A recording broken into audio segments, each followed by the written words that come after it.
बरी विधायक विश्वरंजन मल्लिक आज विभाग अधिकारी सहित विभिन्न उन्नयनमूलक कार्यर समीक्षा करने सहित तुरंत निर्माण कार्य आरंभ करने को निर्देश देइछन्ति।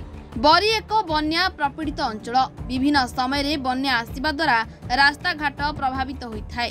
बरी अंचलर जनसाधारण माने यातायात क्षेत्र में नाही नथिबा असुविधार सम्मुखीन होइथांती, जाहाकु नै साधारण लोक माने विभागीय कर्तृपक्ष को बारंबार अभियोग करि आसुथिले। तेबे अभियोग मुताबक रास्ता घाटर मरामती न हेबा खबर गणमाध्यम रे बहुबार मध्य प्रकाश पाइछि। बुधवार अपराह्न बरी विधायक विश्वरंजन मल्लिक लोकंक अभियोग को गुरुत्व देई उपस्थित थिबा ग्राम्य उन्नयन विभाग अधिकारी मानकु एही विभाग अधीन रे थिबा रास्ता गुडी को तुरंत निर्माण करबा को निर्देश देथिले।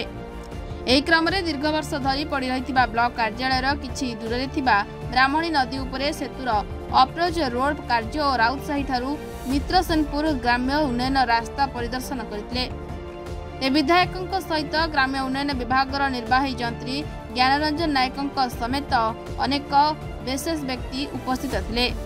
विपिन बिहार दास माननीय विधायक आसबार उपस्थिति में आलोचना कलु। आमर ग्राम्य रास्ता दीटा गोटा हूँ आरडी गोटा आरएनबी। आम घर आरएनबी भर आम आरडी पाखु भांगीगला बेलू आरएनबी पड़ुची। आरएनबी रास्ता बर्तमान जो विपद संकुल होती पानी जोर जाई कादुआ पानी दीपड़ गाँ पानी आसूची। आम गला बेलू आंठी कादुआ पानी जाऊँ।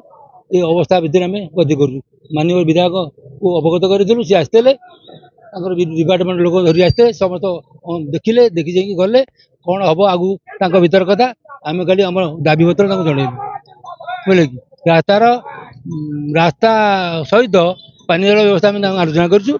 गोटी पर गोटी हम रास्ता आगे जाऊ। बरीर विभिन्न रास्ता मानकर बहुत असुविधा था। लोक मानकर बार बार कहवा सत्वे आज आम आसलु। प्रथम से जो चंदनपुर रामचंदपुर ब्रिज पाखे अप्रोच रोड रो बहुत दिन हम ताको काम हो ना से काम को आज इंजीनियर मैंने आसते आरडी डिपार्टमेंट इंजीनियर मैंने आसते सहित आपणकर जो राउतसाही महाकल्पड़ा रत्नगिरी कनेक्टिंग रास्ता जे आरडी डिपार्टमेंट रास्ता से रास्ता ड्रेन भांगी देइचंती। से जे कंट्राक्ट काम नहीं से ड्रेन भांगी देइची। दीर्घ दिन हम वर्षा आसा फल पानी जमी रोच रास्तार लोक मैंने बहुत हैरान हरकत होते।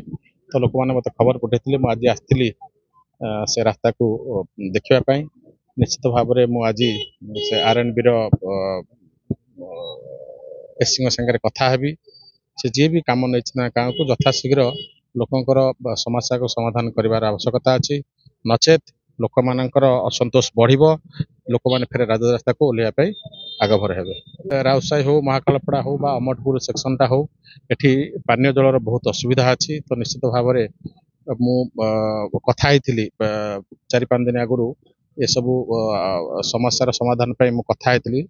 प्रशासन संगे कथा होइथिली। तो ताकू यथाशीघ्र तार स्थायी समाधान करने पे सरकार निष्पत्ति नवा दरकार। नचेत लोक असंतोष दिन को दिन बढ़ी चलो।